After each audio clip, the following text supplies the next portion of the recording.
በጆንስ ሆፕኪንስ ሆስፒታል እጅግ ውድ በሆነው ክፍል ውስጥ ቢሊዮኔሩ ቪክቶር ብላክዌል በሞትና በሕይወት መካከል እየታገለ ነው። 20 የሚሆኑ ስመጥሩ ዶክተሮች በዘመናዊ መሳሪያዎች ታግዘው ህመሙን ለመለየት ቢዳክሩም ፍንጭ ሊያገኙ አልቻሉም። ነገር ግን ማንም ትኩረት ያልሰጣት በየቀኑ ቆሻሻ የምታስወግደውና ወለሉን የምታጸደዋ አንጄላ ከዘመናዊ መሳሪያዎች በላይ የሆነ ምስጢር ተመልክታለች። እውነቱ ያለው በሕክምና መዝገቦች ውስጥ ሳይሆን በታካሚው አልጋ አጠገብ ባለች አንዲት ትንሽ የእጅ ቅባት ውስጥ መሆኑን ያወቀችው እሷ ብቻ ናት። ነገር ግን ይህንን ቪዲዮ ወደፊት ከመቀጠላችን በፊት ስንት ሰዓት እንደሆነና ከየት ሀገር ሆናችሁ እየተከታተላችሁን እንደሆነ በኮሜንት ላይ ያሳውቁን። ለቻናሉም አዲስ ከሆናችሁ ቻናሉን ሰብስክራይብ፣ ቪዲዮንም ላይክ በማድረግ ጀምሩ።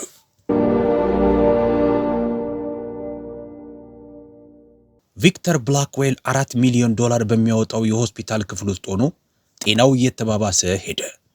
የማሽኖቹ ድምፅ ይሰማል። ስፔሻሊስቶችም ግራ በመጋባት ፊታቸውን አጨፍግገዋል። የዓለም ቁንጮ የሕክምና ባለሙያዎች በጉዳዩ ላይ ቢመራመሩም ሞት ግን እየቀረበ ነበረ። አንጄላ በሞመንት እንደተለመደው በማንም ሳትታይ ወደ ክፍሉ ገባች። የሌሊት ፈረቃ ማለት እሷን የሚከታተል አይን ያነሰበት ጊዜ ነው። የጸረ ተባይ መድኃኒቱን፣ የሽቶውንና ሌላ የተለየ ሽታ ሸተተች። የብረት አይነት ሽታ። ይህ ስህተት ነበረ። በኬሚስትሪ የሰለጠነ አእምሮዋ ወዲያውኑ ነገሩን ለየው። ደንገጥ ብላ ቆመች። ቢጫ የሆኑ የጥፍር ቀለሞች፣ የተለየ የፀጉር መርገፍ ሁኔታና በድድ አካባቢ የሚታይ መጠነኛ ቀለም መቀየር። ልቧ በፍጥነት መምታት ጀመረ። መልሱ በአእምሮዋ ውስጥ እንደ ላብራቶሪ መስታወት በግልጽ ታያት። የትኛው መርዝ እየገደለው እንደሆነ በትክክል አወቀች። ነገር ግን 20 ስፔሻሊስቶች በወደቁበት ሁኔታ አንዲት ወለል አጥቂ ሴትን ማን ይሰማታል? የጆንስ ሆፕኪንስ የሕክምና ማዕከል አንድ ምስጢር ይዟል። ይህም በሀብት ግላዊነት የሚገዛበት እጅግ ዘመናዊው ክንፍ ነው። የቪክቶር ብላክዌል ክፍል ባለ 5 ኮከብ ሆቴል ይመስላል። የሕክምና መሳሪያዎቹ በማሆገኒ እንጨቶችና ለስላሳ መብራቶች ተሸፍነዋል። ይህ የቴክኖሎጂ ቢሊዮኔር የአሜሪካ ምርጥ የምርመራ ባለሙያዎች ሚስጥራዊ የሆነውን የጤና መታወክ እንዲፈቱለት በከፍተኛ ሁኔታ ከፍሏል። አንጄላ የክፍሉን ውድ ዕቃዎች በጥንቃቄ ታጸዳለች። ዕድሜዋ 38 ሲሆን እንቅስቃሴዋ ፈጣንና ውጤታማ ነው። ይህ የቁጠባ ልምድ የመጣው ካለባት የኑሮ ግዴታ ነው። ብቻዋን ልጆቿን የምታሳድግ እናት፣ የሌሊት ፈረቃ ሰራተኛና በማንም የማትታይ ሰው ናት። ሆኖም አይኖቿ ምንም ነገር አያመልጧቸውም። ምልክቶችን እየመደበች ሐኪሞች ያላስተዋሉትን ሁኔታ ትተነትናለች። ከ10 ጫማ ርቀት ላይ በሃርቫርድ የተማሩት ሽበት የለበሱት ዶክተር ታዲዮስ ሬኖልድስ ስፔሻሊስቶቹን ያነጋግሩ ነበረ። ክብሯን፣ ሁሉንም የተለመዱ መንገዶች ሞክረናል። የብላክዌል ምልክቶች ከተለመደው የምርመራ ዘዴ ውጭ ናቸው። የጉበት ስራው እየተዳከመ ነው። የነርቭ ህመሙም እየባሰ ነው። ሌሎች ያልተለመዱ መንገዶችን ማሰብ አለብን አሉ። አንጄላ ራሷን ዝቅ አድርጋ ብትቆይም ጆሮዎቿ ግን ክፍት ነበሩ። ይህንን ችሎታ የተማረችው በኮሌጅ እያለች ሕይወት ጣልቃ ከመግባቷ በፊት ትምህርቶቿን በጥንቃቄ በማዳመጥና ማስታወሻ በመያዝ ነበር። ከ15 ዓመታት በፊት አንጄላ የኬሚስትሪ ዘርፍ ኮከብና በሕክምና ምርምር ዘርፍ የነጻ ትምህርት ዕድል ያገኘች ተማሪ ነበረች። ነገር ግን የወላጆቿ አደጋ 3 ታናናሽ እህትና ወንድሞቿን እንድታሳደግ አስገድዳት። ተመልሳ እንደምትመጣ ቃል ገብታ ትምህርቷን አቋረጠች። ግን መቼም አልተመለሰችም። ዶክተር ሬኖልድስ አንጄላን ሲመለከቱ የጽዳት ሰራተኞች ስራቸውን በፍጥነት መጨረስ አለባቸው፣ የምንወያይባቸው ጠቃሚ ጉዳዮች አሉ። ንግግራቸው እሷን ዝቅ የሚያደርግና በቀጥታ እንኳ የማያነጋግር ነበር። አንጄላ የተለመደው ስሜት ቢሰማትም ምንም እንዳልተፈጠረ ዝም አለች። እነሱ የሚያዩት የሰራተኛ ልብሷን እንጂ ከጀርባው ያለውን አእምሮዋን አልነበረም። አንጄላ ለኬሚስትሪ ያላትን ፍቅር በቤተ መጻሕፍት፣ በኢንተርኔት ትምህርቶችና በምሳ እረፍት ጊዜዋ በምታነባቸው የሳይንስ መጽሔቶች አማካኝነት ጠብቃ ቆይታለች። ዕቃዎችን ስታብስ የብላክዌል የሕክምና መረጃዎችን በአይኗ ገረመመች። የነርቭ መጎዳት፣ የፀጉር መርገፍ፣ የምግብ መፈጨት ችግር፣ እነዚህ ሁሉ በተለያዩ በሽታዎች የተሳሳተ ስም የተሰጣቸው ምልክቶች ነበሩ። ዶክተር ሬኖልድ እሷን እንደ ግድግዳ ዕቃ ቆጥረው በቸልታ አልፈዋት ሄዱ። ዶክተር ሬኖልድስ በየቀኑ እንደ ግድግዳ ዕቃ እየቆጠረኝ ያልፋል ስትል አሰበች። ለዛ ነው እኔ የማየውን ነገር እሱም የማያስተውለው። ትኩረቷ ወደ ብላክዌል የግል ዕቃዎች ተለወጠ። ውድ የሆኑ የውበት መጠበቂያዎች በመታጠቢያ ቤት ውስጥ በስርዓት ተቀምጠዋል። በተለይም ከውጭ የመጣው የእጅ ክሬም ትኩረቷን ሳበው። ከትላንትና ጀምሮ የተቀመጠበት ቦታ እንደተለወጠ አስተዋለች። አንድ ሰው አንቀሳቅሶታል። አንጄላ ይህንን ምልክት በአእምሮዋ መዘገበች። በኬሚስትሪ ውስጥ ትናንሽ አለመጣጣሞች ብዙ ጊዜ ዋናውን መልስ ይይዛሉ። የክፍሉ በር ተከፍቶ በደንብ የለበሰ ሰው ገባ። በልብሱ ላይ በተለጠፈው የመለያ ካርድ መሰረት ስሙ ጄፈርሰን በርክ ይባላል። አንጄላ በንግድ መጽሔቶች ላይ ታውቀዋለች። የብላክዌል የቀድሞ ተቀናቃኝ የነበረ ሲሆን አሁን ግን በህመሙ ጊዜ እንደ ደጋፊ ጓደኛ ሆኖ ቀርቧል። ዶክተር ሬይኖልድስ ቪክቶር አርፏል፣ ሁኔታው ግን አልተሻሻለም ሲሉ መረጃ ሰጡት። በርክ የሚወደውን የእጅ ክሬም አምጥቼለታለሁ ሲል መለሰ። አንጸባራቂ ጥቁር ብልቃት አልጋው አጠገብ ባለው ጠረጴዛ ላይ አስቀመጠ። ከስዊዘርላንድ የመጣ ነው። ትንሽ መጽናኛ ነው፣ ግን ቆዳዬን የማይለበልበኝ ብቸኛው ብራንድ ይሄ ነው ብሎ ስለሚወተውተኝ ነው አለ። አንጄላ በርክ ብልቃጡን ጥቅም ላይ እንዲውል በሚመች መልኩ በጥንቃቄና በግልጽ ማስቀመጡን አስተዋለች። ያ አቀማመጥ የሆነ ነገር እንድጠረጥር አደረጋት። በጣም ሆን ተብሎ የተደረገና ግትርነት ያለበት ይመስላል።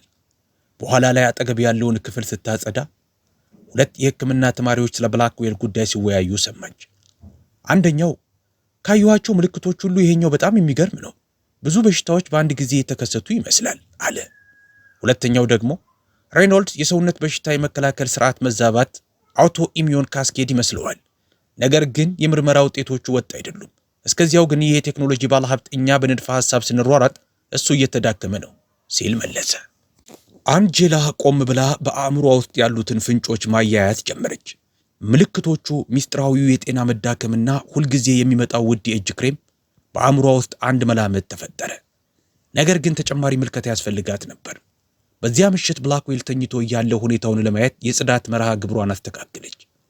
የሕክምና መረጃዎቹን ስታጠና አዳዲስ ምልክቶች ጥርጣሬዋን ይበልጥ አረጋግጡላት። ፈረቃዋ ሲያልቅ በሰራተኞች መታጠቢያ ቤት ውስጥ በመስታወት ራሷን ተመለከተች። የሰራተኛ ልብሷ፣ ተራነቷ፣ የደከመው ግን አሁንም በብልህነት የተሞላው ፊቷ፣ በእሷ ዓለምና በእነሱ ዓለም መካከል ያለው የማይታይ ግንብ ታወቃት። እነሱ እኔን አያዩኝም ስትል ራሷን ሾካሾከች። እኔ ግን ሁሉንም ነገር አያለሁ። ሌሊት 8 ሰዓት ከ17 ላይ የማንቂያ ደውል ተሰማ። አንጄላ አጠገብ ያለውን ክፍል ስታጸዳ ኮድ ብሉ የድንገተኛ አደጋ ጥሪ ሲታወጅ ሰማች። ሐኪሞች እየሮጡ አለፉ። ቪክቶር ብላክዌል በድንገት ጤናው ተዛባ። ልቧ እየመታ ስራዋን አቆመች። በከፊል በተከፈተው በር በኩል ድንገተኛውን ሁኔታ ትከታተል ነበር። የጉበት ኢንዛይሞች አደገኛ ሁኔታ ላይ ናቸው። የኩላሊት ስራው እየቀነሰ ነው። የነርቭ ምላሾች ጠፍተዋል ሲል አንዱ ሐኪም በጭንቀት ሪፖርት አደረገ። ዶክተር ሬይኖልድስ ወዲያውኑ በመግባት ትዕዛዝ መስጠት ጀመሩ። የመርዝ ምርመራ በድጋሚ ይደረግ፣ የሆነ ነገር ይህንን ውድቀት እያመጣው ነው አሉ። አንጄላ በጭንቀትና በሳይንሳዊ ጉጉት ወደ በሩ ተጠጋች። የሕክምና ቡድኑ በፍጥነት ይሰራል። የማሽኖቹ ድምፅ ይጮኻል። ነርሶች መድኃኒቶችን ይዘው ይሯሯጣሉ። ከአካባቢው ጋር የተያያዘ ሊሆን ይችላል ሲል ዶክተር ፓርክ የተባለ ወጣት ሐኪም ጠየቀ። ምግቡ፣ ውሃው ወይም የሚጠቀማቸው የግል ዕቃዎች ውስጥ የሆነ ነገር ቢኖር። ዶክተር ሬይኖልድስ ግን በጥላቻ እያዩት በዚህ ክፍል ውስጥ ያለውን ነገር ሁሉ 2 ጊዜ መርምረናል፣ በሕክምናው ላይ ብቻ አተኩር እንጂ አማተር የመርማሪ ሥራ ውስጥ አትግባ ብለው አሸማቀቁት። ዶክተር ፓርክ ወደ ኋላ ፈገፈገ። የሕክምና ቡድኑ ብላክዌልን ለጊዜው በማረጋጋት አስቸኳይ ጣልቃ ገብነታቸውን ቀጠሉ። ቀውሱ ረገብ ሲልና ሐኪሞቹ ለምክክር ሲበተኑ አንጄላ በዝግታ ወደ ክፍሉ ገባች። አዳዲስ ምልክቶችን በቃሏ እየሸመደደች የሕክምና መዝገቡን ፈተሸች። ከዚያም አይኖቿ ወደ መታጠቢያ ቤቱ ጠረጴዛ ተመለሱ። የእጅ ክሬሙ በብላክዌል አልጋ አጠገብ ባለው ጠረጴዛ ላይ ያለው የክሬሙ ብረት መሰል ነጸብራቅ በዩኒቨርሲቲ ቆይታዋ የተማረችውን ትዝታ ቀሰቀሰባት። ስለ ከባድ ብረት ሄቪ ሜታል መርዝ የተሰጠ ልዩ ትምህርት ትዝ አላት። አንጄላ ወደ ብላክዌል ቀረብ ብላ ጥፍሮቹን መረመረች። የቀለም መለወጥ ሁኔታው ረቂቅ ቢሆንም የተለየ ነበረ። የፀጉሩ መርገፍ ሁኔታና የተጠቀሰው የሆድ ህመም። በጥልቀት ትንፋሽ ወሰደች። ምልክቶቹ በቶክሲኮሎጂ ወይም የመርዝ ጥናት መጽሐፏ ላይ ከተገለጸው የታሊየም መርዝ ጋር በትክክል ይገጣጠማሉ። 20 ስፔሻሊስቶች እንዲህ ያለ በግልጽ የሚታወቅን ነገር እንዴት ሊያመልጣቸው ይችላል? አንጄላ መነታች። ከዚያም ተግባብታ ወደምትሰራው የሌሊት ነርስ ሳራ ቀረበች። ይቅርታ ሳራ አለች አንጄላ በስግታ። አቶ ብላክዌል የታሊየም መርዝ እንዳለባቸው የመረመረ ሰው አለ? ምልክቶቹ በትክክል ይገጣጠማሉ። የሳራ ፊት ከጓደኝነት ወደ ንቀት ተለወጠ። አንጄላ መልካም በማሰብ እንደሆነ አውቃለሁ፣ ግን እባክሽ እነዚህ የአገሪቱ ምርጥ ስፔሻሊስቶች ናቸው አለቻት። ንግግሯን ለመቀጠል ስትሞክር ግን ሳራ በጭካኔ ድምፅ አቋረጠቻት። ንግግር መስማትሽን ከጨረሽ መታጠቢያ ቤቱ ጽዳት ያስፈልጓል። ሕክምናውን ለሐኪሞቹ ተይላቸው። አንጀላ በሐፍረት ፊቷ ቀልቶ ወደ ኋላ ፈገፈገች። የቸልተኝነት ክብደት በትከሻዋ ላይ የተሰማት ወደ ጋሪዋ ተመለሰች። ነገር ግን እርግጠኝነቷ በአእምሯ ውስጥ ፈጠጠ። ቪክቶር ብላክዌል ምን እየገደለው እንደሆነ አውቃለች። ጥያቄው ግን አንድ ሰው እንዲሰማት ለማድረግ ስራዋን አደጋ ላይ ትጥላለች ወይ የሚለው ነበር። ጋሪዋን በመተላለፊያው ላይ እየገፋች ስትሄድ አንጀላ አእምሯ በተለያዩ አማራጮች ተወጠረ። ምልክቶቹ ከመላምቷ ጋር በትክክል ይሄዳሉ። እየጨመረ የመጣው የነርቭ ችግር፣ የምግብ መፈጨት ችግሮችና የተለየው የፀጉር መርገፍ ሁኔታ። በኮሌጅ የቶክሲኮሎጂ ትምህርቷ ላይ ታሊየም የፍጹም መርዝ መርጫ መሳሪያ ተብሎ ይገለጽ ነበር።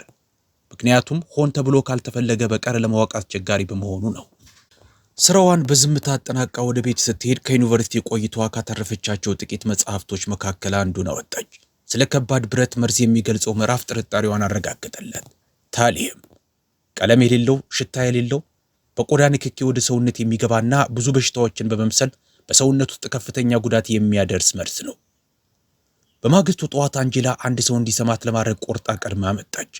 ጄፈርሰን በርክ በድጋሚ ሲመጣና ሌላ ብልቃጥ ውድ የእጅ ክሬም ይዞ ሲገባ ተመለከተች። ልምዱ ሁልጊዜ ተመሳሳይ ነው። ብላክዌል የሚጠቀመው ብቸኛው ብራንድ እንደሆነ በመናገር ጥራቱን ለማሳየት ራሱን ይቀበዋል። ይህ ለዘገምተኛና ሆን ተብሎ ለሚደረግ መርዝ ፍጹም ማስተላለፊያ ዘዴ ነው። አንጀላ አማራጮቿን አመዛዘነች። በቀጥታ መጋፈጥ ወዲያውኑ ውድቅ ያደረጋል። ማስረጃ ያስፈልጋታል።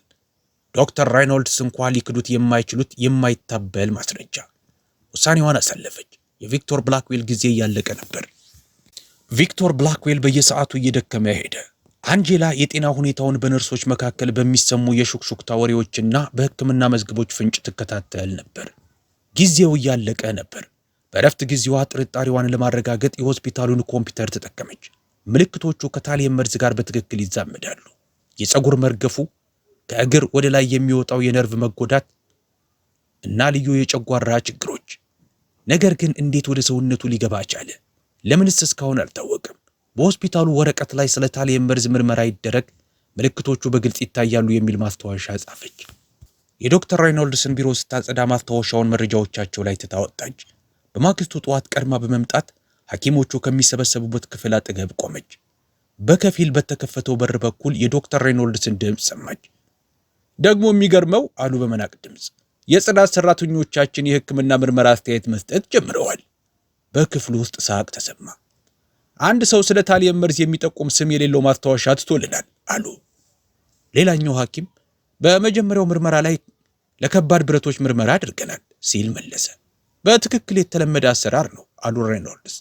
የጽዳት ሰራተኞቻችን መርማሪ ለመሆን እየሞከሩ ነው።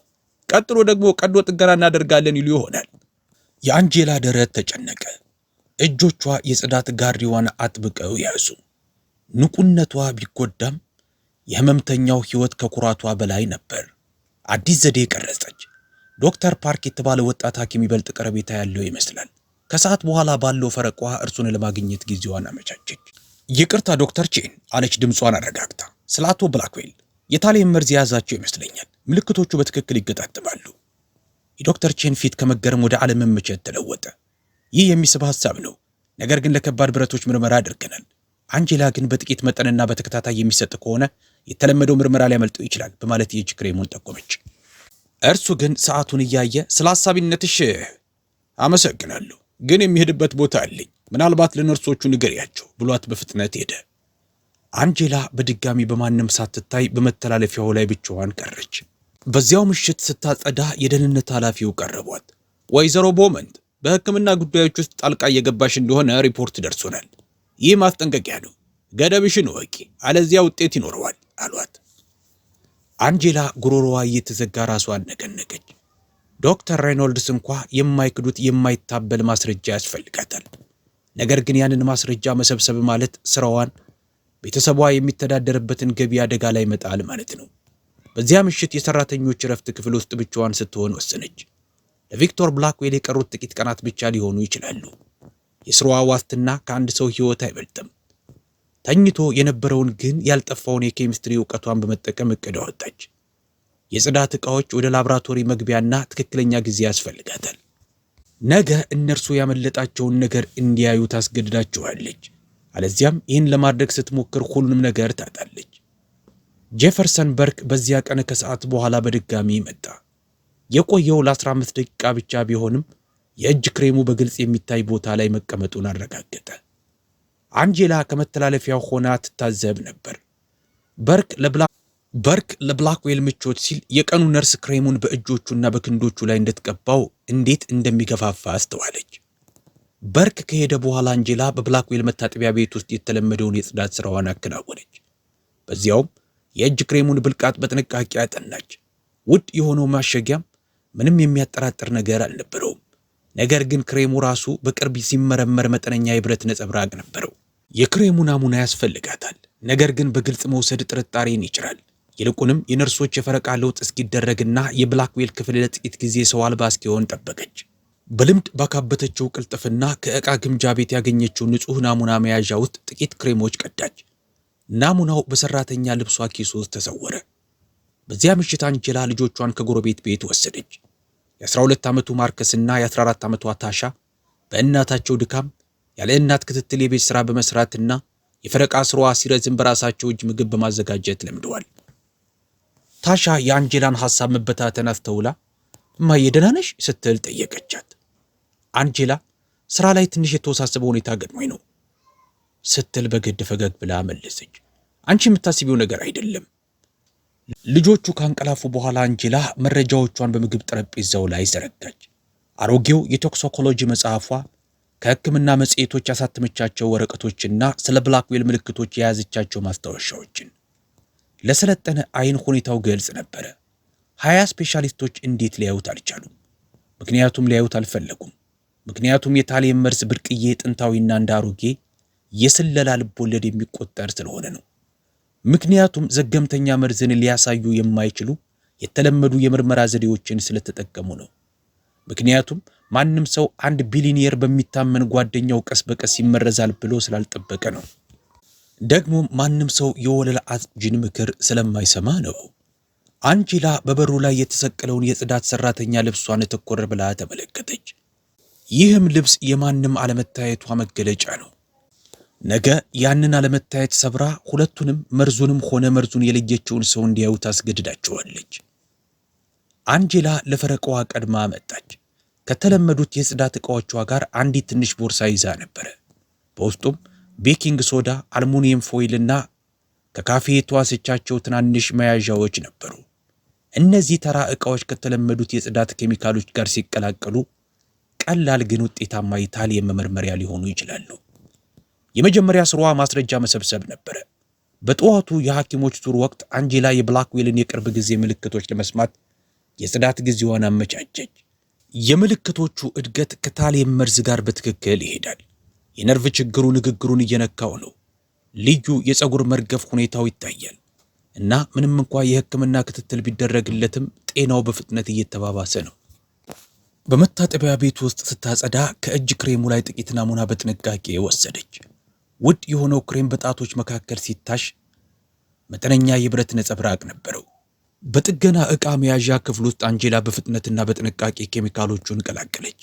ይህ በጊዜያዊነት የተዘጋጀ የኬሚስትሪ መሳሪያ እንደ ሆስፒታሉ ዘመናዊ መሳሪያዎች አይታይም።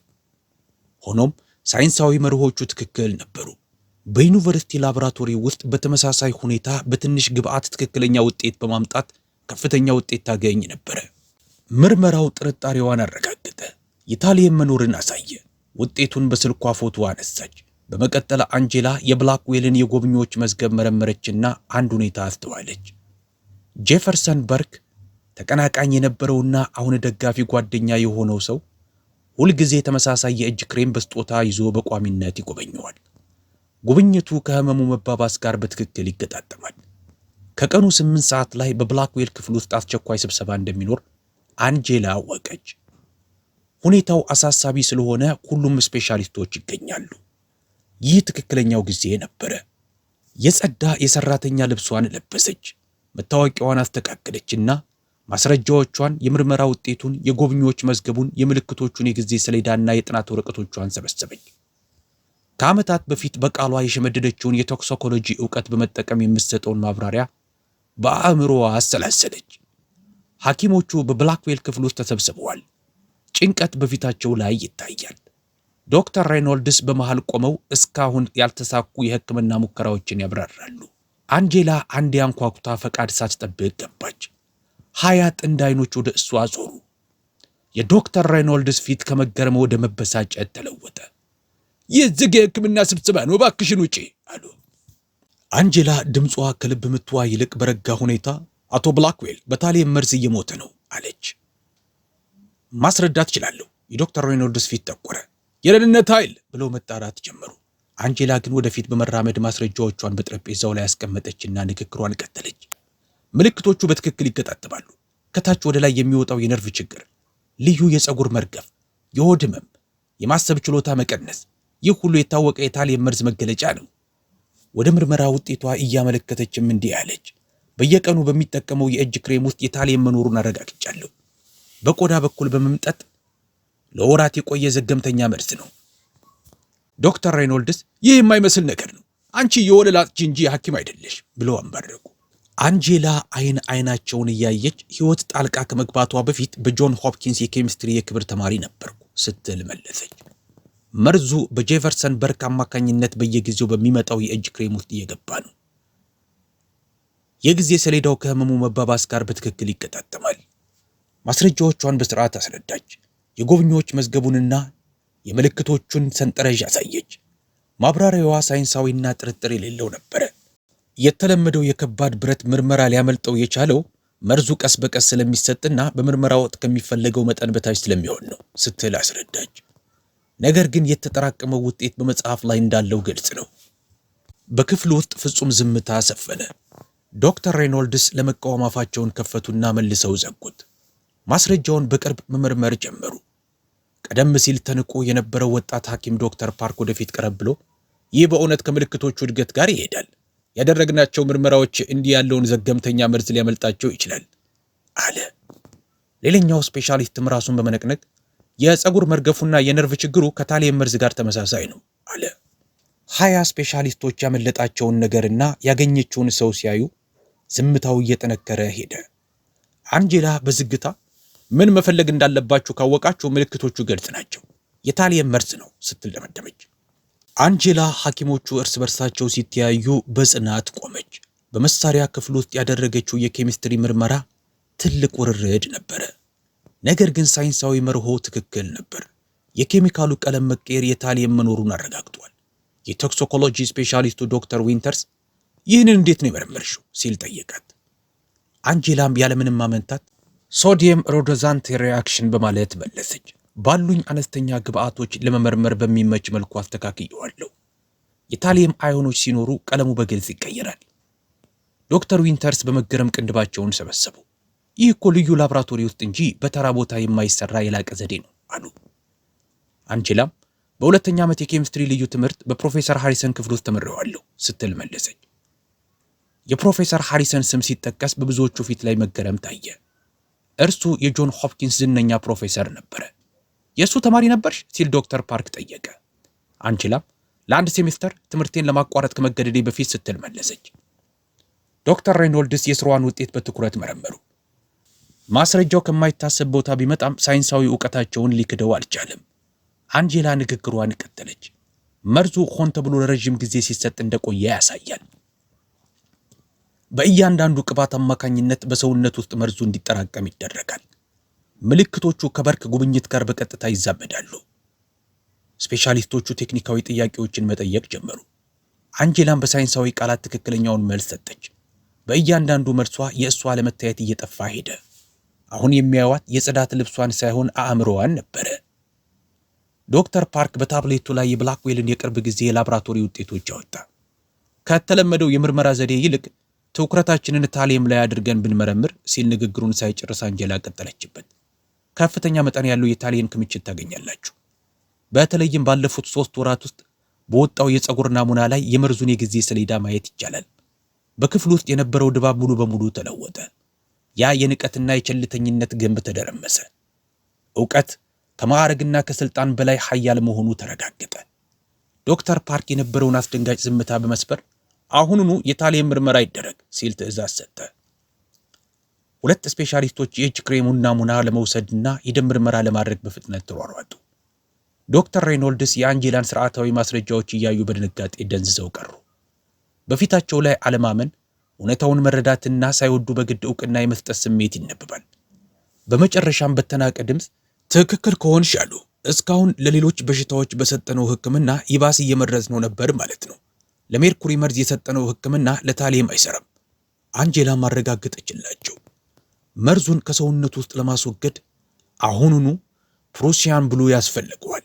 ስፔሻሊስቶቹ የሕክምና አመለካከታቸውን በመቀየር እርስ በርሳቸው ተያዩ።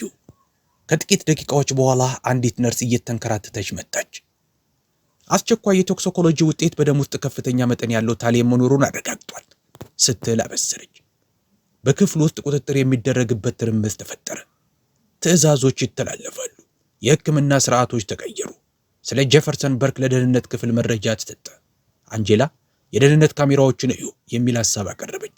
በርክ የእጅ ክሬሙን መቼ እንዳመጣው መመርመር ይቻላል። በምርቱ ላይ እምነት እንዲኖር ለማድረግ ራሱ ይቀባው ነበር።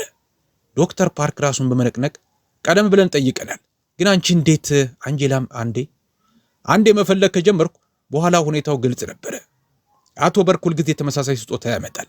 ከዚያ በኋላ የአቶ ብላክዌል ጤና ሁልጊዜ ይባባሳል ስትል አስረዳች። የሆስፒታሉ የደህንነት መኮንን ገባ። ካሜራዎቹን መርምረናል። በርክ በክፍሉ ውስጥ ብቻውን ሲሆን ክሬሙን ሲያገላብጥ ታይቷል። ለኤፍቢአይ መረጃ ሰጥተናል አለ። የፕሩሺያን ብሉ ሕክምና ተጀመረ። ተጨማሪ የደም ምርመራዎችም የአንጄላን ምርመራ ሙሉ በሙሉ አረጋገጡ። የክፍሉ ድባብ ከተስፋ መቁረጥ ወደ ተስፋ ተለወጠ። ከ3 ሰዓታት በኋላ የቪክቶር ብላክዌል የህይወት ምልክቶች ለሳምንታት ለመጀመሪያ ጊዜ ተስተካከሉ። አንጄላ በሕክምናው ግርግር መሃል ለጊዜው ተረስታ በግድግዳው አጠገብ በዝምታ ቆማ ነበር። ዶክተር ሬኖልድስ ወደ እሷ ቀረቡ። አሁን ካላቸው ቁመት ይልቅ ትህትናቸው ጎልቶ ይታያል። ጣልቃ ገብነትሽ አሉና ንግግራቸውን ገታ አድርገው በመታገል ትክክል ነበር፣ ሙሉ በሙሉ ትክክል ነበር አሉ። አንጄላ በውስጧ ታላቅ ደስታ ቢሰማትም የሙያ ስነ ምግባሯን ጠብቃ ራሷን ነቀነቀች። 20 ስፔሻሊስቶች ያመለጣቸውን ነገር አንቺ እንዴት አየሽው ሲሉ በእውነተኛ መገረም ጠየቁ። አንጄላም በቀላሉ እንዲህ ስትል መለሰች። እኔ ለማንም አልታይም፣ ሳልታይ እታዘባለሁ። ያለምንም ቅድመ ግምት ሁኔታዎችን አያለሁ። ደግሞም ሕይወት ከትምህርቴ ብታርቀኝም ስልጠናዬን መቼም አልረሳሁም። ዶክተር ሬኖልድስ በዝግታ ራሳቸውን ነቀነቁ። ይቅርታ ሊደረግልን ይገባል፣ ሁላችንም ይቅርታ ልንልሽም ይገባል አሉ። ንግግራቸውን ሳይጨርሱ ብላክዌል ራሱን እያወቀ መሆኑን ማሽኖቹ አሳዩ። ቢሊኔሩ ለቀናት ለመጀመሪያ ጊዜ አይኑን ሲከፍት ክፍሉ በዝምታ ተዋጠ። ምን ተፈጠረ ሲል ብላክዌል በሰላ ድምፅ ጠየቀ። ዶክተር ሬኖልድስ ከአልጋው አጠገብ ቆሙ። በፊታቸው ላይ ትልቅ ምርጫ ይነበባል። ውጤቱን ለራሳቸው መውሰድ ወይስ እውነቱን መናገር? ትከሻቸውን ቀና አድርገው በታሊየም መርዝ እየተመረዝክ ነበር አቶ ብላክዌል፣ ሁላችንም ስተነው ነበር አሉ። ከዚያም ወደ አንጄላ ዞረው እቺ አንጄላ ቦመንስ ትባላለች፣ 20 ስፔሻሊስቶች ያልቻሉትን እሷ ፈታቸው አሉ። በክፍሉ ውስጥ ፍጹም ዝምታ ሰፈነ። የሁሉም ሰው አይን ወደ ወለላ አስጅዋ ዞረ። የብላክዌል የደከሙ አይኖች ያገኟት። አመሰግናለሁ ሲል በሹክሹክታ ተናገረ። እነሱ ያመለጣቸውን ስላየሽ። ዝምታው በዶክተር ፓርክ ጭብጨባ ተሰበረ። ሌሎችም ተከተሉት። ድምፁ ክፍሉን ሞላው። ማንም ሊክደው የማይችል ዕውቅና ነበረ። አንጄላ ቀና ብላ ቆመች። ሙያዊ ብቃቷ አሁን በግልጽ ታየ። በሕክምና ባለሙያዎችና በረዳት ሰራተኞች መካከል የነበረው የማይታይ ግንብ ዳግም በማይጠገን ሁኔታ ተሰባበረ። አንዳንድ ጊዜ እጅግ ዋጋ ያለው ዕውቀት ግድግዳ ላይ በተሰቀለ የምስክር ወረቀት ላይ አይገኝም አለች በዝግታ። ይህ የድል ቅጽበት የኤፍቢአይ ወኪሎች ሲመጡ ተቋረጠ። ከሆስፒታሉ የደህንነት ክፍል ጋር ከተነጋገሩ በኋላ አንጄላን ጨምሮ ከዋና ዋና ሰራተኞች ቃል ተቀበሉ። ወኪል ራሚሬስ መርዙን እንዴት እንደለየሽ ማወቅ እንፈልጋለን ሲል ጠየቃት። ልክ እንደ ስፔሻሊስቶቹ ሁሉ እሷንም በአክብሮት እያነጋገራት። አንጄላ ከቶክሲኮሎጂ ስልጠና የምልክቶቹን ለየዋቸው፣ ከዚያም በኬሚካል ምርመራ አረጋገጡ ስትል አስረዳች። ትምህርትሽ በኬሚስትሪ ነው ሲል ጠየቀ። ያልተጠናቀቀ ዲግሪ አለኝ፣ በቤተሰብ ምክንያት ለማቋረጥ ተገድጄ ነበረ። ኤጀንቱ በመገረም ራሱን ነቀነቀ። ምልከታሽ የአቶ ብላክዌልን ሕይወት ከማዳኑም በላይ ለክሱ ወሳኝ ማስረጃ ሆኗል አላት። ምርመራው እየጠነከረ ሄደ። የሕክምና ባለሙያዎቹ ሕክምናውን ቀጠሉ። አንጄላ በምርመራዋ መሰረት የብላክዌል የህይወት ምልክቶች በየሰዓቱ ሲሻሻሉ በማሽኑ ላይ ትከታተላለች። ዶክተር ፓርክ ቀርቦ ወንበር ሰጣት። ተቀመጪ፣ ይህ ሁሉ ከጀመረ ጀምሮ ቆመሻል አላት። ሁልጊዜ ቆመውና ሳይታዩ እንዲሰሩ ለሚጠበቁ ሰዎች ወንበር መስጠት የነበረው አመለካከት መቀየሩን ያሳያል። አንጄላም አመሰግናለሁ ብላ ተቀመጠች። በኬሚስትሪ ትምህርትሽ ትኩረትሽ ምን ላይ ነበር ሲል ፓርክ ጠየቃት። ቶክሲኮሎጂ እና ኦርጋኒክ ትንተና ስትል መለሰች። አካባቢን ስለሚበክሉ ነገሮች ምርመራ አደርግ ነበረ። ዶክተር ፓርክም ድንቅ የምርመራ ባለሙያ ትሆኚ ነበር አላት። እሷም ያለ ሐዘን ሕይወት ሌላ ዕቅድ ነበራት ስትል መለሰች። ምሽት ሲቃረብ አንጄላ መደበኛ ስራዋን ለመጨረስ ተነስታች። ዶክተር ሬኖልድስ ዕቃ መያዣዋ ክፍል አጠገብ አገኟት። ወይዘሮ ቦመንት አሉ በለሰለሰ ድምፅ። የሆስፒታሉ አስተዳደር ስለ አስተዋጽኦች ተነግሮታል። በምርመራው ላይ በምታግዥበት ጊዜ የሚከፈልሽ የረፍት ፍቃድ ተሰጥቶሻል። መልእክቱ ግልጽ ነበረ። እንዲህ ያለ ዕውቀት ያላትን ሰው ወዲያውኑ ወለል ወደ ማጠብ እንድትመለስ ማድረግ አልፈለጉም። የነበረው የስልጣን ተዋረድ ዳግም በማይመለስ ሁኔታ ተናግቷል። አንጄላ በሆስፒታል ውስጥ እየተከናወነ ያለውን ውስብስብ የአመለካከት ሽግግር በመረዳት ራሷን ነቀነቀች። መጀመሪያ አሁን የጀመርኩትን ስራዬን ልጨርስ አለች። ዶክተር ሬኖልድስ በመገረም አዩት። ከዚያም በአዲስ አክብሮት ራሳቸውን ነቀነቁ። ፈረቃዋን ስታጠናቀቅ አንጄላ በሆስፒታል ውስጥ የተቀየረውን ድባብ አስተዋለች። ቀደም ሲል አንዳችን ቦታ የማይሰጧት ሐኪሞች አሁን አክብሮታቸውን በጭንቅላት ንቅነቃ ይገልጹላታል። ነርሶችም የደስታ መግለጫ ፈገግታ ያሳዩታል። የማይታይነት ካባዋ በቋሚነት ተከፏል። በዚያ ምሽት ከሆስፒታሉ ስትወጣ በቆመችበት ቀጥ ብላ የብላክዌል ክፍል የሚገኝበትን የበራ መስኮት ተመለከተች። በውስጡ ቢሊኔሩ በእሷ ጣልቃ ገብነት ምክንያት እያገገመ ነው። ይህ ሐሳብ ኩራትን ሳይሆን ቀለል ያለ እርካታን አምጥቶላታል። አንድ ውስብስብ ችግር በትክክል መፈታቱና የእውነት ብርሃን መውጣቱ ደስ አሰኛት። በአንድ ሰዓት ውስጥ የኤፍቢአይ ኤጀንቶች መጡ። የእነርሱ መምጣት የሆስፒታሉን ክንፍ ወደ ወንጀል ምርመራ ቢሮ ቀየረው። አንጄላ በአንዲት ትንሽ የስብሰባ ክፍል ውስጥ ሆና ምልክቶቿንና ድምዳሜዎቿን ለፌዴራል ወኪሎቹ አስረዳች። እነርሱም ንግግሯን በሙያዊ አክብሮት ያዳምጡ ነበረ። ኤጀንት ማርቲኔዝ በመገረም መርዙ የገባበትን መንገድና ተጠርጣሪውን በምልከታ ብቻን የለየሽው ሲል አረጋገጠ። አንጄላም ምልከታን ከኬሚካል ምርመራና ከቀድሞ ዕውቀቴ ጋር አጣመርኩት። አንዴ ምን መፈለግ እንዳለብኝ ካወቅኩኝ በኋላ ሁኔታው ግልጽ ነበር ስትል አስረዳች። ወኪሉም አንድን ሕይወት አትረፈሻል፣ ነፍሰ ገዳይ ሊሆን የነበረውንም ሰው ይዘሻል አላት።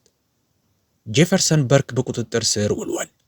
የመጀመሪያው ምርመራ እንደሚያሳየው ወንጀሉ የንግድ ተንኮል ኮርፖሬት ኤስፖናዥ ሲሆን ዓላማውም ብላክዌል ትልቅ የንግድ ውህደት ከማድረጉ በፊት በህመም ምክንያት ከስልጣኑ እንዲለቅ ለማድረግ የታለመ ዘገምተኛ መርዝ ነበር።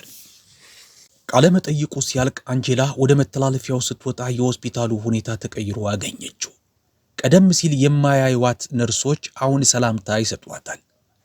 አይኗን የማያዩ ሐኪሞች አሁን በትኩረት ይመለከቷታል። ዶክተር ፓርክ ቡና ይዞ መጣ። ይህንን ላንቺ አምጥቻለሁ፣ ለሰዓታት ጥያቄ ስትመልሺ ቆይተሻል አላት። አንጄላም አመሰገነችው። ይህ ቀላል ትህትና ለእሷ ትልቅ ትርጉም ነበረው።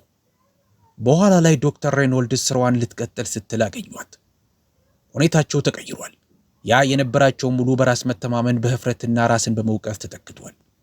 ወይዘሮ ቦሞንት አሉ በደረቁ ድምፅ፣ ሐሳብሽን ባለመቀበሌ ይቅርታ ጠይቃለሁ። ይቅርታቸው አጭርና ግራ መጋባት ያለበት ቢሆንም ስተቱን አምኖ ለመቀበል ላለመደ ሰው ትልቅ እርምጃ ነበር። አንጄላም አመሰግናለሁ ዶክተር ሬኖልድስ አለች። እርሳቸውም የእኛ እውቀት በከሸፈበት ጊዜ አንቺ እውቀት ሕይወቱን አተረፈ ሲሉ በኩራትና በትህትና መካከል ሆነው መሰከሩ። አንጄላም ሁላችንም የተለያዩ አመለካከቶች አሉን፣ አንዳንድ ጊዜ መልሱ የሚታየው ከተወሰነ አቅጣጫ ሲታይ ብቻ ነው ስትል መለሰች። እርሳቸውም ራሳቸውን ነቅንቀው ሄዱ።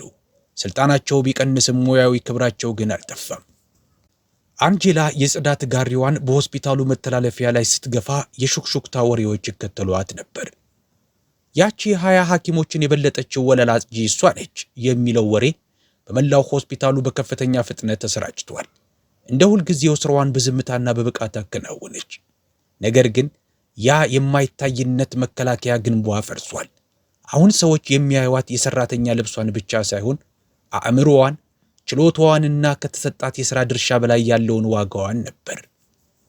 ከጥቂት ቀናት በኋላ የሆስፒታል አስተዳደር አንጀላን በምን የሥራ መደብ ላይ እንደሚያስቀምጧት ተቸገሩ። መጠሪያዋ የጽዳት ሰራተኛ ቢሆንም ስለ ብላክዌል ማገገምና ስለ ምርመራው በየጊዜው ትመክር ነበር። በቤት ውስጥ አንጀላ ለልጆቿ ሁኔታውን አስረዳች። የ12 ዓመቱ ማርከስ በመገረም ታዲያ ሐኪሞቹ ያልቻሉትን ምስጢር አንቺ ፈታሽው አላት። አንጀላም እነሱ ያመለጣቸውን ነገር አስተዋልኩት ስትል በለሰለሰ ድምፅ አረመችው።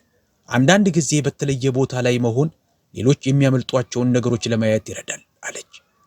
የ14 ዓመቷ ታሻ ግን ነገሩን በጥልቀት ተረድታ ታዲያ አሁን ነገሮች ይቀየራሉ፣ ይበልጥ ያከብሩሻል ስትል ጠየቀች። አንጀላም ክብር በቋሚነት የሚሰጥ ነገር አይደለም፣ የሚገኝና የሚጠበቅ ነው። ነገር ግን አዎ የሆነ ነገር ተቀይሯል ስትል መለሰች። ወሬው ለሚዲያዎች ደረሰ። ወለላ አስጀዋ የሕክምና ምስጢሩን ፈታ፣ ቢሊዮነሩን አተረፈች የሚሉ ዜናዎች ቢወጡም የሆስፒታሉ ደህንነት ክፍል ጋዜጠኞችን አራቀ። አንጀላ በዚህ ደስተኛ ነበረች። የሰዎች ትኩረት የእሷ ግብ አልነበረም። ከሳምንት በኋላ አንጀላ ወደ አስተዳደር ቢሮ ተጠራች። የሕክምና ክፍሉ ዋና ኃላፊ ዶክተር ኤሌኖር ማቴዎስ በአዲስ የወዳጅነት መንፈስ ተቀበሏት። ወይዘሮ ቦመንት ያደረግሽው ነገር ይህንን ተቋም ባልተለመደ ሁኔታ ውስጥ ከቶታል አሏት። ከሕክምና ውጭ ባለ ሥራ ላይ እያለሽ አስደናቂ የሕክምና እውቀት አሳይተሻል። አንጀላ የአስተዳደሩን ግራ መጋባት እየተረዳች ዝም ብላ ጠበቀች። ያከናወነችው ተግባር ችላ ሊባል አይችልም። ነገር ግን ሙሉ በሙሉ ዕውቅና መስጠት የነበረውን የሥልጣን ተዋረድ ያናጋል። የሆስፒታሉ ቦርድ የገንዘብ ሽልማትና ምስጋና እንድታገኝ ወስኗል አሉ ማቴዎስ በመቀጠል። ደግሞም የኬሚስትሪ ዕውቀትሽን በተሻለ ሁኔታ መጠቀም የምንችልባቸውን የሥራ ዕድሎች መወያየት እንፈልጋለን። የቀረበላት የሥራ ዕድል ጥንቃቄ የተሞላበት ዕውቅና ነበረ። ይህም በሆስፒታሉ ሥርዓት ላይ መሠረታዊ መዛባት ሳይፈጥር ዕውቅና የመስጠትና ስልታዊ ስህተታቸውን ሳያምኑ ዕድል የመፍጠር አካሄድ ነበር። አንጀላም በረጋ መንፈስ ይህንን አደንቃለሁ ስትል መለሰች። መደበኛ ትምህርቴን እንድቀጥል ሁኔታዎች ባይፈቅዱልኝም እንኳ ሁልጊዜም ለመማር ትልቅ ዋጋ እሰጣለሁ። ዶክተር ማቴዎስ በአንጀላ ሚዛናዊ ምላሽ እፎይታ ተሰምቷቸው ራሳቸውን ነቀነቁ። በመቀጠልም አቶ ብላክዌል በቂ ማገገም ሲያደርጉ እርስዎን ለማነጋገር ፍላጎት እንዳላቸው ገልጸዋል አሏት። አንጀላ ወደ ስራዋ ተመለሰች። ምንም እንኳ አሁናዊ ሁኔታዋ ቢቀየርም በስርዓቱ ውስጥ ያሉት እንቅፋቶች ግን እንደማይወገዱ ተረድታለች። በችሎታና በዕድል መካከል ያለው ሰፊ ልዩነት በአንድ የብልህነት ቅጽበት ብቻ ሊጠገን አይችልም። ሆኖም እሷ በዓለም ውስጥ በምትቀሳቀስበት መንገድና ዓለም እሷን በሚያይበት ሁኔታ ላይ መሠረታዊ ለውጥ መጥቷል። ከአንድ ወር በኋላ አንጀላ እንደ ህልም የሚመስል መልእክት ደረሳት። ቪክቶር ብላክዌል በከተማው መሃል በሚገኘው ቢሮው እንድትገኝ ጠየቃት። ከሥራ ፈቃድ ወስዳ ካሏት ሲቪል ልብሶች ምርጡን ለብሳ ብላክዌል ኢኖቬሽንስ ወደሚገኝበት አንጸባራቂ ሕንፃ አመራች።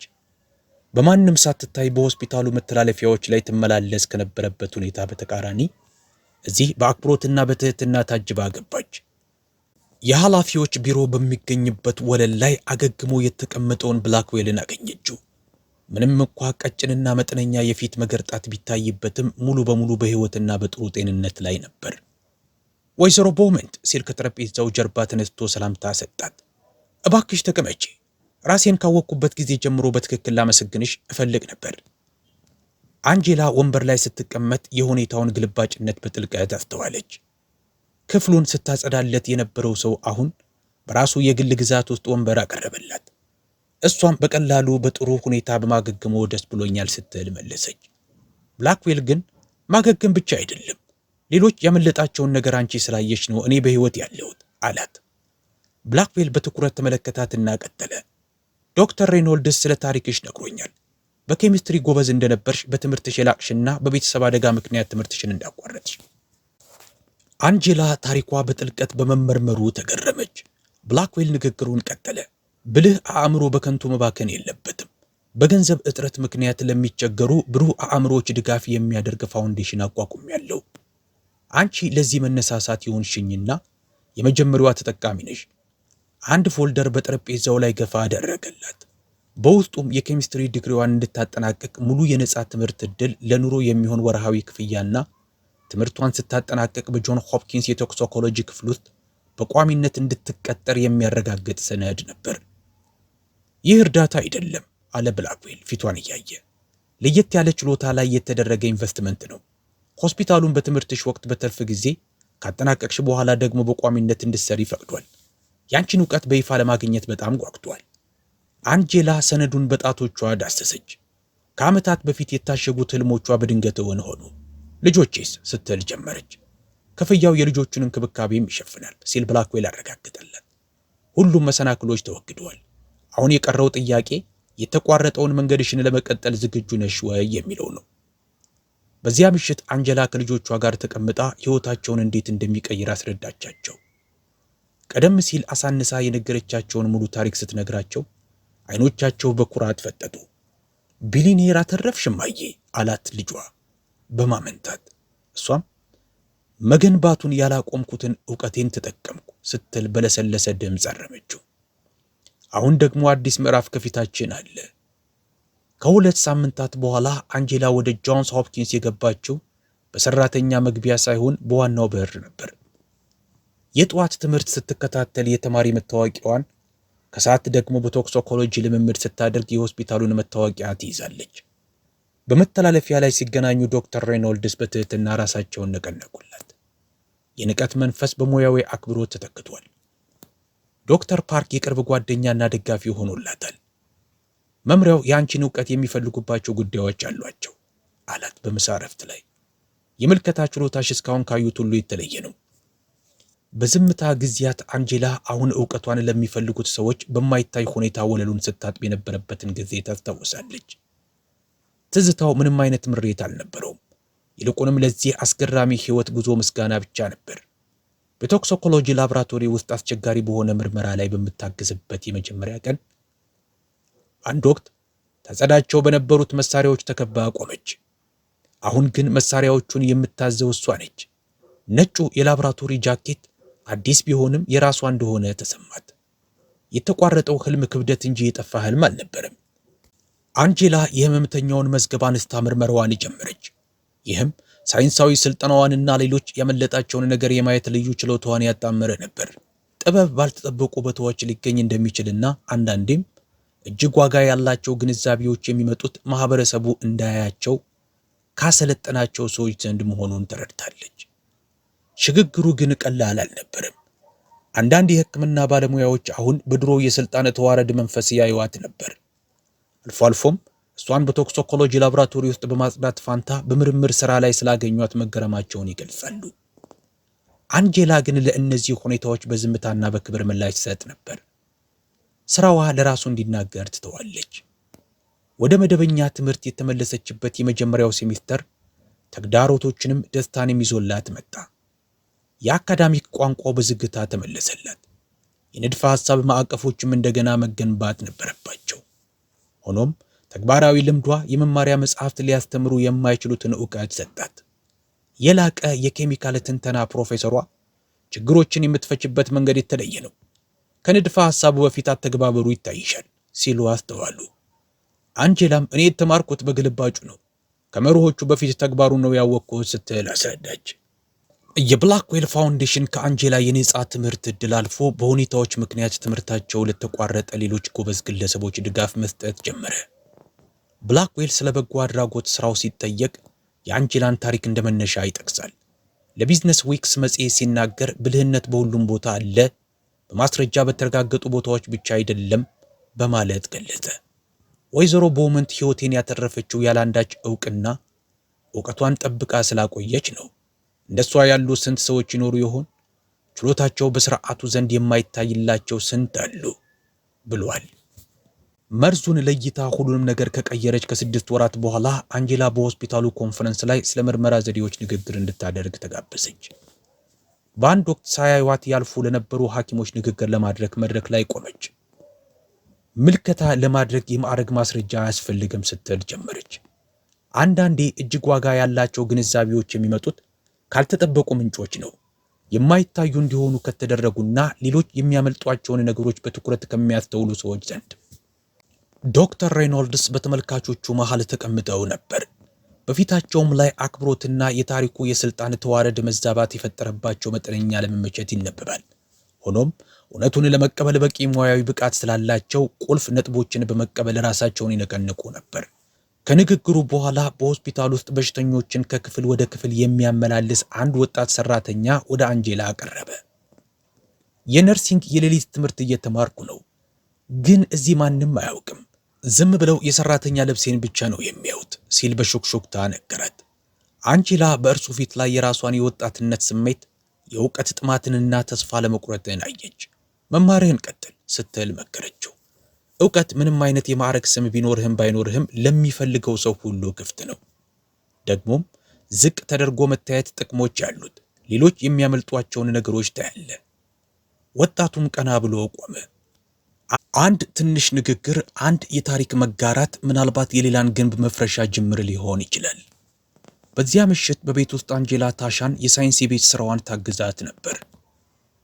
በአንድ ወቅት የጽዳት መርሃ ግብርና የቤት ውስጥ ሂሳብ ይደረደርበት የነበረው የኩሽና ጠረጴዛ አሁን በመማሪያ መጽሐፍት፣ በላቦራቶሪ ሪፖርቶችና በኮሌጅ ማመልከቻዎች ተሞልቷል። ታሻ በእናቷ ምሳሌነት በመነሳሳት ውጤቷ በከፍተኛ ሁኔታ ተሻሽሏል። እማዬ አለች ታሻ፣ ነገሮች በተለየ መንገድ ቢሆኑ ኖሮ ብለሽ ትመኛለሽ? ማለትም ትምህርትሽን ባታቋርጪ?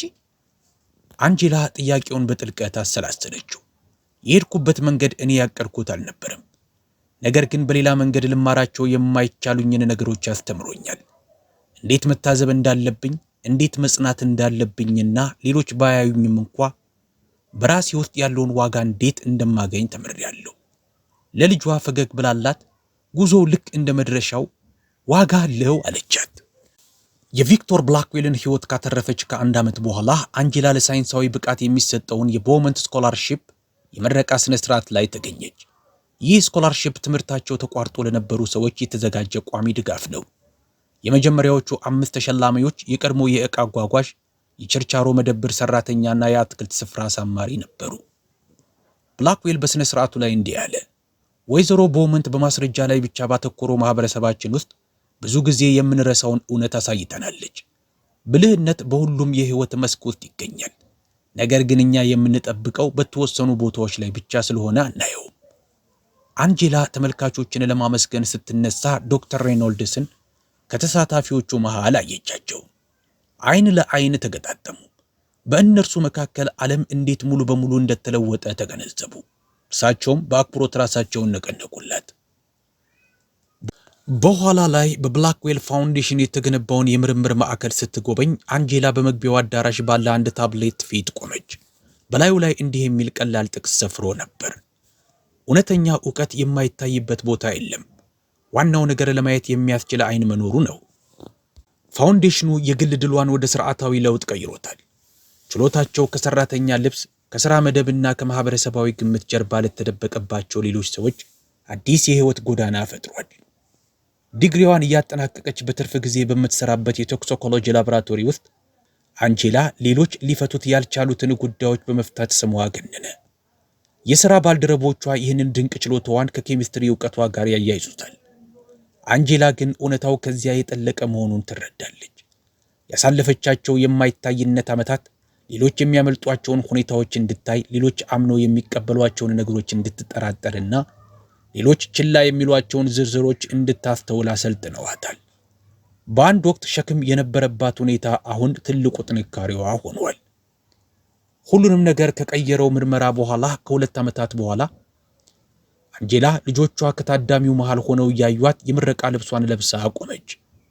በ40 ዓመቷ ከተለመዱት ተመራቂዎች ዕድሜዋ ቢበልጥም መንገዷ ባይገመትምና ሌሎች ያልገጠሟቸው መሰናክሎች ቢገጥሟትም ከበርካታ 10 ዓመታት በፊት የተጀመረው የህይወት ክብ ዛሬ ተሟልቷል። የአንድ የመመረቂያ ወረቀት ስትቀበል በዚያ ሁሉ አስቸጋሪ መንገድ ውስጥ ስላለፈች ምንም አይነት ጸጸት አልተሰማትም። ያንዳንዱ ተሞክሮ እንዲያውም ያለ አንዳች ዕውቅና ወለል በማጠብ ያሳለፈቻቸው ዓመታት እንኳ ለዛሬው ልዩ አመለካከቷ መሰረት ሆነዋታል። ከምረቃው በኋላ ልጆቿ ጋር ስትቀላቀል ታሻ እናቷን አጥብቃ አቀፈቻት። በአንቺ በጣም እኮራለሁ እማዬ አለቻት። አንጄላም ለልጆቿ እንዲህ አለች። የእናንተ ዋጋ የሚወሰነው ሌሎች እናንተን በሚያዩበት መንገድ አይደለም። ዋጋችሁ በማንነታችሁ ውስጥ ያለና ጊዜውን ጠብቆ የሚበራ ነው። በዚያ ምሽት በነበረው አነስተኛ የምረቃ እራት ላይ ዶክተር ፓርክ ጥበብ ባልተጠበቁ ቦታዎች እንደሚገኝ ለመላው ሆስፒታሉ ላስተማረችው አንጄላ ቦውመንት በማለት የምስጋና ጽዋውን አነሳ። አንጄላም ከማይታይነት ወደ አስፈላጊነት ከመናቅ ወደ መከበር ለተሸጋገረችበት የህይወት ጉዞዋ ፈገግታ አሳየች። አንጄላ በአንድ ወቅት ወለሉን በምታጥብበት አሁን ግን የሥራ ቤቷ በሆነው በጆን ሆፕኪንስ አዲሱ ቢሮዋ ውስጥ የድሮውን የሰራተኛ ልብሷን የለበሰችበትን ፎቶ በትልቅ ክፈፍ አስቀምጠዋለች። ይህ ፎቶ ያለፈውን መናቅ ለማስታወስ ሳይሆን በዚያ ሁኔታ ውስጥ በማለፏ ያገኘችውን ልዩ ጥንካሬ ለማረጋገጥ ነው። ስልኳ ጮኸ። ሌላ ሆስፒታል ለገጠመው ምስጢራዊ የመርዝ ጉዳይ የምክክር ጥያቄ ነው። አንጄላ መደበኛ ስልጠናዋንና በልምድ ያገኘችውን ዕውቀት ለመጠቀም ዝግጁ ሆና ስልኩን አነሳች። ድምጿ ያላንዳች ጥርጥር ብቃቷን ያረጋገጠ ሰው በራስ መተማመን ነበረው። ዶክተር ቦውመንት ነኝ፣ እንዴት ልረዳችሁ እችላለሁ ስትል መለሰች። የማዕረግ ስሙ በትክክል የሚገባት መሆኑ ተሰማት። ስለ ጉዳዩ ዝርዝር ስታዳምጥም አንጄላ ሌሎች ሊያመልጧቸው የሚችሉ ምልክቶችንና ሁኔታዎችን ማየት ጀመረች። አእምሮዋ ከጥላው ዓለም ሆኖ ማየትን ባልለመዱ ሰዎች ዘንድ የማይታዩትን ነጥቦች ማያያዝ ጀመረ። ይህ የተደበቀ ብልህነትና የፍትህ ታሪክ ካስደሰቶት ይህ ቻናል እንዲህ ያሉ ዝቅ ተደርገው የታዩ ሰዎች በችሎታቸውና በጽናታቸው ወደ ላይ የወጡባቸውን ኃይለኛ ትረካዎች ያቀርብላቸዋል። በየቀኑ አስገራሚ የህይወት ለውጦችን፣ የሞራል ድሎችንና የታላቅ አእምሮዎች ስኬትን ይዘን እንቀርባለን። ልክ እንደ አንጄላ ከማይታወቅ ወለላ ጣቢነት ወደሚከበር የቶክሲኮሎጂ ባለሙያነት የተደረገ ጉዞ ማለት ነው። ዝቅ ተደርገው የታዩ ሰዎች በመጨረሻ የሚገባቸውን ዕውቅና የሚያገኙባቸውን እነዚህን በጥንቃቄ የተቀነባበሩ ታሪኮች እንዳያመልጡ ሰብስክራይብ ማድረግ እንዳይረሱ። ይህንንም ቪዲዮ ከመጨረሻው ከጨረሳችሁት ጨርሰናል በማለት ይጻፉልን። በሌላ ድንቅ ቪዲዮ እስከምንገናኝ መልካም ጊዜ